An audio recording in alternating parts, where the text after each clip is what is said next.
వలపుల సింధూరం ఏం మెత్తని బంగారం ఇది మనసున నేపెను కంగారం ఏం కమ్మని కర్పూరం ఇది కన్నెట మారిన కాశ్మీరం ఏం వన్నెల వయ్యారం ఇక తీయని ప్రేమకు తయ్యారం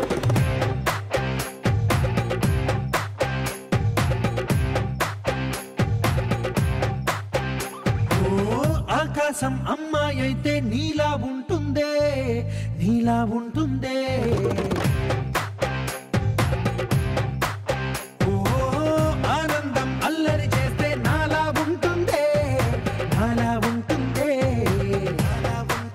వానల్లే నువ్వు జారగా నీలల్లే నేను మారగా పగల్లే నువ్వు నేను చేరగా పడి వరదై పొంగి సాగరమవుతుందే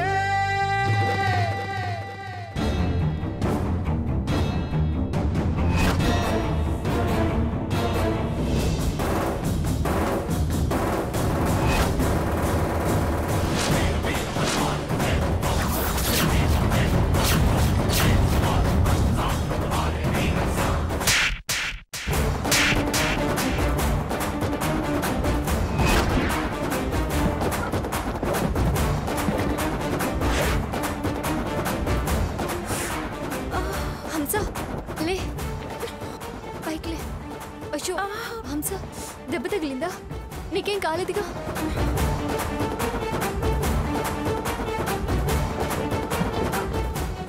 స్వర్ణ గేమ్లో స్పోర్టివ్నెస్ ఉండాలి నీ మొహం ఉండాలి ఆ మాట దానికి చెప్పు సిగ్గులేదా దానికి నా మొగుడు ఒళ్ళో కూర్చుంది సిగ్గు గిగ్గు అన్నావంటే ఇప్పుడు సాకేత్ చేసిన పని నేను చేయాల్సి ఉంటుంది స్పీడ్ తో సడన్ గా కూర్చున్నా సడన్ గా కాదు నీకు స్పీడ్ ఎక్కువైందే అందుకే దెబ్బ కొట్టాలని ఇలాంటి పనులు చేస్తున్నావు బరి తెగించి ఇంతమందున్న ఒళ్ళో చేరావు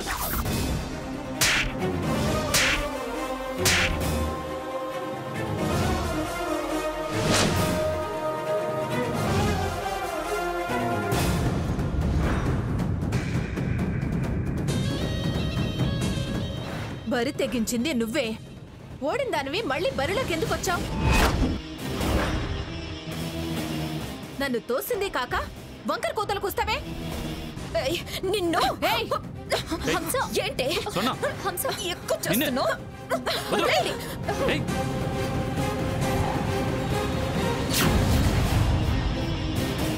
హంస ఏంటి నిన్నే ఆగండి అయినా జడ్జిని నేనున్నానుగా అదలా రాసుకు తిరుగుతుంది ముందది తప్పో ఒప్పో జడ్జిమెంట్ ఇవ్వు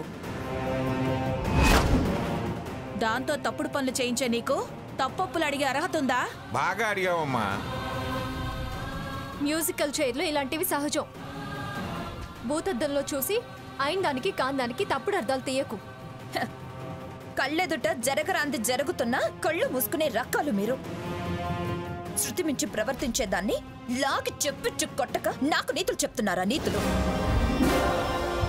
ఆ, చెరచండి వీళ్ళ వీపులు ఎంతకాలం చెరుస్తారో నేను చూస్తాను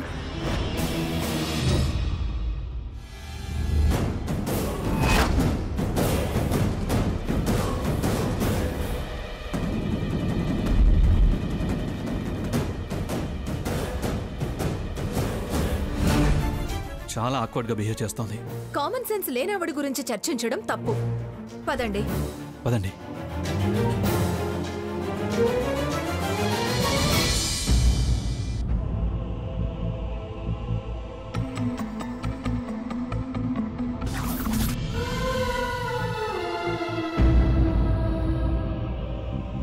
ఇదేంటి సీతొక్కరితే అక్కడేం చేస్తుంది సీత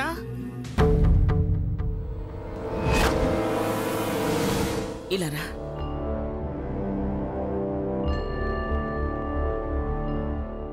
ఏమిటి సీత ఈ టైంలో ఏదో ఆలోచిస్తూ ఒంటరిగా అక్కడున్నావు ఏం లేదు ఊరికే అమ్మమ్మ గారు ఏమీ లేకపోతే ఉలిక్కి పడవు నువ్వు పిలుపు వినగానే నువ్వు పడ్డ ఉలికిపాటే నువ్వు వేరే ఆలోచనలో ఉన్నావని చెప్తుంది. ఈ రోజు వాళ్ళ పెళ్లి రోజు అమ్మమ్మ గారు. గతం కన్నా వాళ్ళ మధ్య దూరం ఇంకా ఇంకా పెరుగుతూ వస్తుంది. ఇలా అయితే భవిష్యత్తులో వాళ్ళ దగ్గర అవడం అసాధ్యం. మనం కూడా ఏమీ చేయలేము. చూస్తూ చూస్తూ చెల్లెలి కాపురం చెడిపోవడం నాకు ఇష్టం లేదు అమ్మమ్మ గారు. సరే, అసలేం చెయ్యాలని నీ ఆలోచన? చిన్న సర్ప్రైజ్ చేస్తూ మొన్న సాకేత్ బర్త్డేలా చేయాలని, వాళ్ళిద్దరు మాత్రమే కలిసేలా ప్లాన్ చేయాలనుకున్నాను. కేక్ కూడా తెప్పించాను. ఇందాకంత గొడవ చేసింది ఎలా వస్తుంది సీత? అదే ఆలోచిస్తున్నాను అమ్మమ్మ గారు. నీ ప్రయత్నం ఫలించదు. వదిలే సీత. భయంగా ఉంది అమ్మమ్మ గారు. భయమా? దేనికి సీత? దాని చెల్లెలి సంసారం పాడైపోతుందనరా.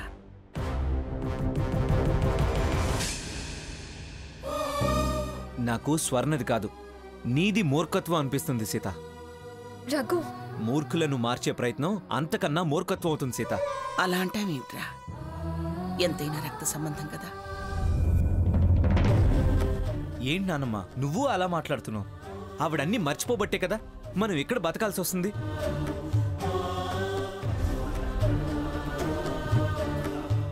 ఎలా బతికేదానివి, ఎలా బతుకుతున్నావు? పులిలా నట్టింట్లో పిఠాపురం మంగమ్మ అంటూ దర్జాగా మహారాణిలా రాజసం ఉట్టిపడుతూ ఉండేదాన్ని.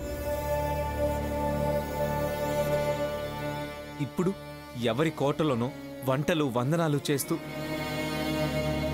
చాలా బాధగా ఉంది నానమ్మ.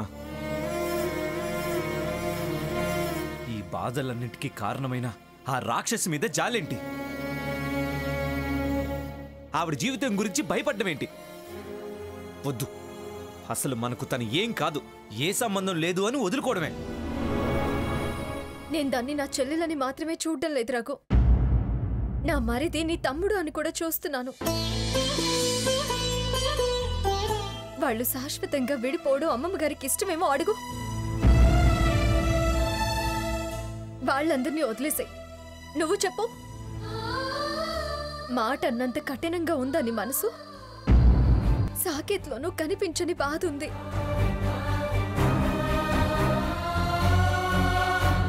అసలు నువ్వు చెప్పు రఘు. నా మీద ప్రమాణం చేసి చెప్పు. నీ తమ్ముడి గురించి, అతని పిల్లాడి భవిష్యత్తు గురించి నీకు బాధ లేదా? వాళ్ళు శాశ్వతంగా విడిపోవాలనే ఉందా? నా మీద ప్రమాణం చేసి చెప్పు. చెప్పు రఘు. ఇంక జన్మలో దాని గురించి నేను ఆలోచించను.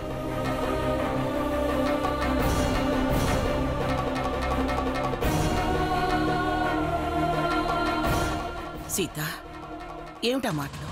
ఎందుకా ప్రమాణాలు? అసలే ఒట్టి మనిషి కూడా కాదు. ఒరే రఘు, దాని మనసు తెలిసి కూడా ఎందుకురా కష్టపెడతావు? ఎవరి కష్టం చూసినా చెలించిపోయే గుణం రాదాంది. ఆ విషయం మాకన్నా నీకే బాగా తెలుసు. తెలుసు, కానీ ఏం చేస్తాం? మనల్ని అసహ్యించుకుంటుందే. మనం చేయాల్సింది చేస్తే అర్థం చేసుకునే రోజు, పశ్చాత్తాపడే రోజు కూడా తప్పకుండా వస్తుంది.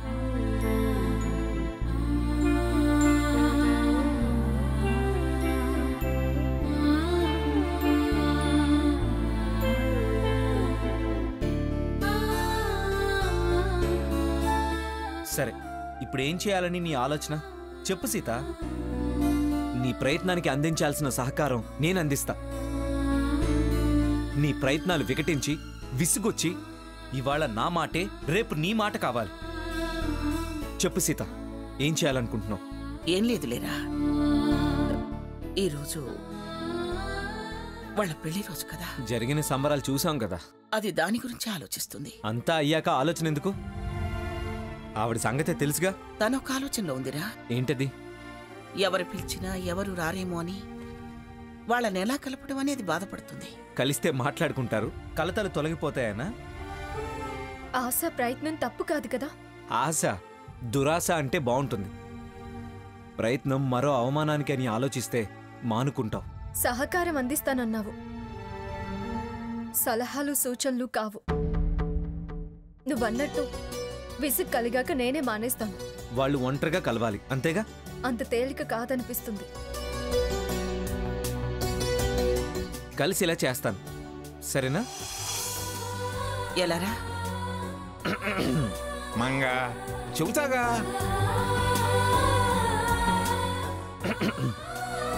రావే సీత, వాడేదో చెప్తాడటగా. భలేవాడి వేరా.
హలో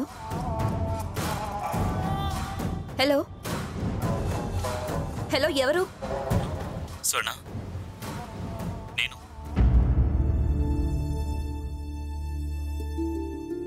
ఇదేంటి?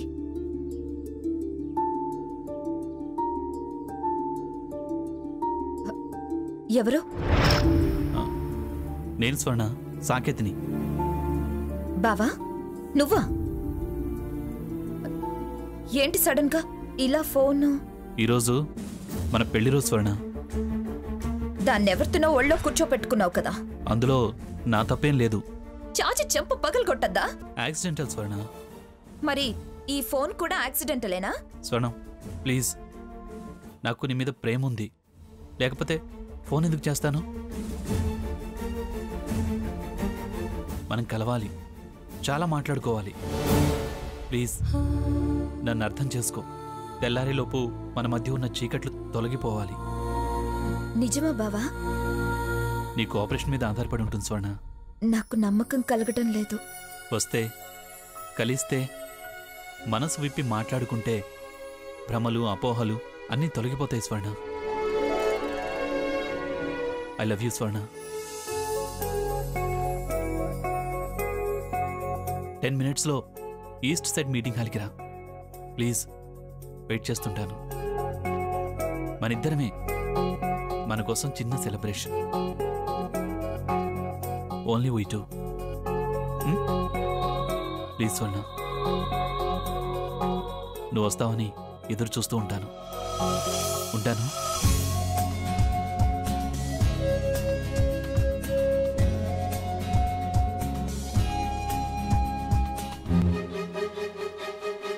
ఏంటి బావ సడన్ గా?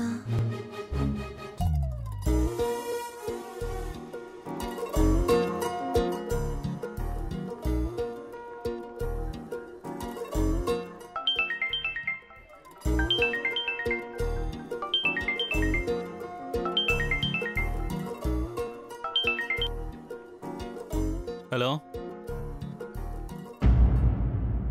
బావా, ఏ నువ్వా? నాకెందుకు ఫోన్ చేసావు? పెట్టేయ్. ప్లీజ్ బావా, ఫోన్ పెట్టేయకు. నీకు దండం పెడతాను బావా. ఏంటో చెప్పు. బావా, ఇవాళ మన పెళ్లి రోజు. అయితే నేను డైవోర్స్ నోటీస్ పంపించానుగా. అదే నా కళ్ళు తెరిపించింది. నేనెక్కడున్నానో అర్థమయ్యేలా చేసింది. అయితే ఏంటి ఇప్పుడు? ఈ చీకటి జారిపోయేలోపు మన మధ్య చీకటి తొలగిపోవాలి, అపార్థాలు చెరిగిపోవాలి, సమస్యలు సమిసిపోవాలి.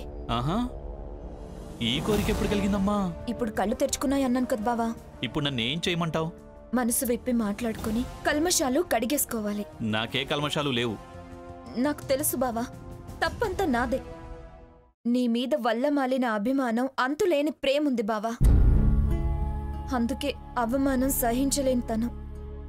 అర్థం చేసుకో బావా. ఈ పెళ్లి రోజు నీతో మాట్లాడాలనుంది. ఇది పొరపుచ్చాలు తొలగిపోయేలా చేసే రోజు కావాలి. ప్లీజ్ బావా, నీకు దండం పెడతాను. నీతో మాట్లాడాలని మనసు ఆరాటపడుతుంది. నన్ను మన్నించి నా కోసం ఓ 10 నిమిషాల్లో ఈస్ట్ సైడ్ మీటింగ్ హాల్ దగ్గరికి రావా? ప్లీజ్ బావా.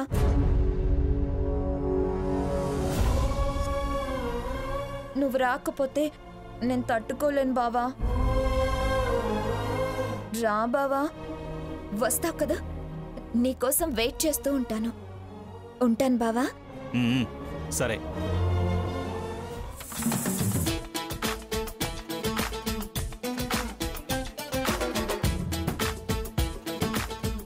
చాలా కళలున్నాయిరా నీ దగ్గర. మంగమ్మ గారి మనవాణ్ణి, రేడియో సీత భర్తని లేకుండా ఎలా ఉంటాయి నాన్నమ్మా?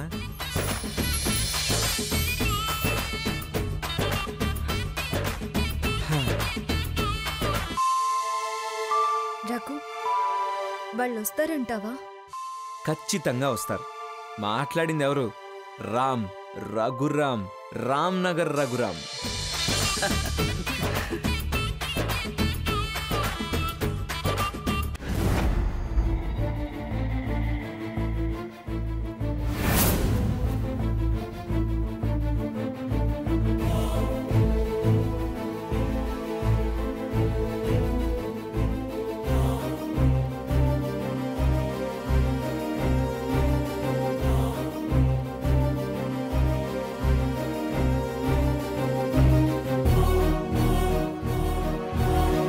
ఇదేంటి ఇలా సడన్ గా ఫోన్ చేసి కలవాలి, మాట్లాడాలి అంటోంది? సడన్ గా ఈ సర్ప్రైజ్ ఏంటి? హంస మీద ఏదన్నా కోపం వచ్చిందా?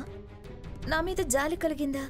వెళ్ళాక మళ్ళీ రామాయణం మొదలుపెట్టి బాధ పెడుతుందా? కనపడితేనే కస్సుమని కరిచేవాడు. ఇలా మాట్లాడి ఒక రేయి గడిచేలోపు మనం కలవాలనటం నాకేం అర్థం కావట్లేదు.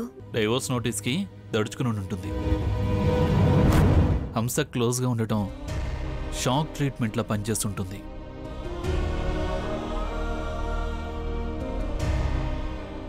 సీత, ఇదేంటి? ఇద్దరూ ఆలోచిస్తున్నారు కానీ కదలట్లేదేంటి? అసలు వస్తారంటావా? వస్తారు రఘు, తప్పకుండా వాళ్ళిద్దరూ కలుస్తారు. సీత, నాకు డౌట్గా ఉంది. నాకు మాత్రం నమ్మకం ఉంది. మన నమ్మకాలు సరే, వాళ్ళలో చలనం ఏది? వస్తారు, తప్పకుండా వస్తారు. కాస్త ఓపిగ్గా ఉండు. రేపు జనం మొగుడు వదిలేశాడు అంటారుగా. ఎంత డబ్బుంటే ఏం సుఖం? తలెత్తుకుని తిరగలేనుగా. చూద్దాం, ఓసారి కలుద్దాం. వెళ్ళి ఏం మాట్లాడుతుందో విందాం. ఇప్పుడు ఈ అవకాశం వినియోగించుకోకపోతే అది నిజంగానే గద్దెల తన్నుకుపోతుంది. ఆ తర్వాత నేనేం చేసినా ప్రయోజనం ఏముంటుంది? సీత, అదిగో వాడు కూడా ఇంప్రెస్ అయినట్టున్నాడు, వస్తున్నాడు.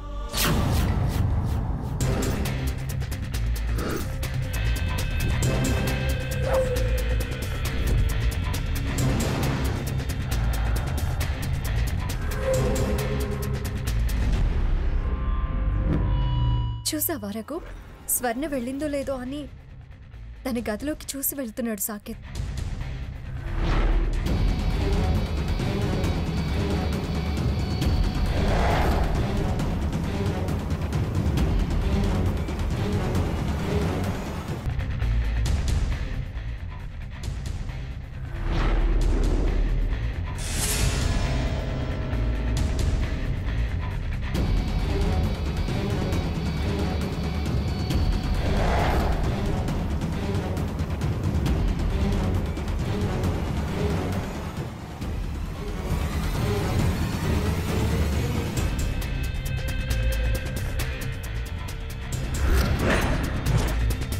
వాళ్ళు మనసు విప్పి మాట్లాడుకుంటే మన ప్రయత్నం ఫలించినట్టే.